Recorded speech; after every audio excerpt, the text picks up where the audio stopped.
ચોરી, લૂંટ, ધાડ જેવા ગંભીર પ્રકારના ગુનાઓમાં સંડોવાયેલો અને પોલીસને ચકમો આપી નાસ્તા ફરતા ખૂંખાર આરોપીને શહેર ક્રાઇમ બ્રાન્ચે ઝડપી પાડ્યો હતો।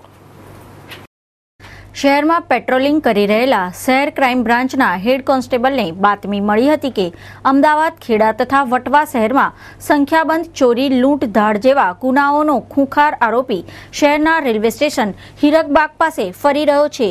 જે બાતમીના આધારે ક્રાઇમ બ્રાન્ચના પોલીસ સ્ટાફ રેલવે સ્ટેશન હીરકબાગ પાસે ગુપ્ત વોચમાં ગોઠવાઈને બાજ નજર રાખી હતી। આ દરમિયાન શંકાસ્પદ હાલતમાં ફરતો યશવંત ઉર્ફે રાજા જયરામ ઠાકુર રહેવાસી ગંગાનગર સોસાયટી આસોપાલવ તળાવ પાસેનાની અટકાયત કરી ઘનિષ્ઠ પૂછતાછ હાથ ધરી હતી, જેમાં તેણે અમદાવાદ, વટવા તેમજ ખેડા જેવા શહેર જિલ્લામાં સંખ્યાબંધ ચોરી, લૂંટ, ધાડ, અપહરણ જેવા ગુના કર્યા હોવાની કબૂલાત કરી હતી। પોલીસે તેની ધરપકડ કરી સઘન પૂછતાછ હાથ ધરી છે।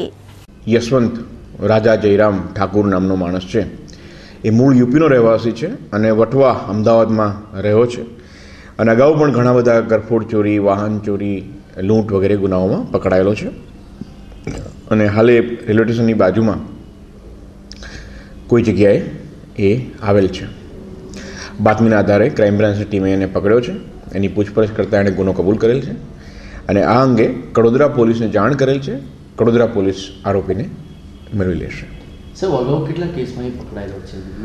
અગાઉ 12 થી 15 ગુનાઓમાં છે અને ઘણો બધો એણે ઘણી વખત જેલમાં એ જઈ આવેલ છે।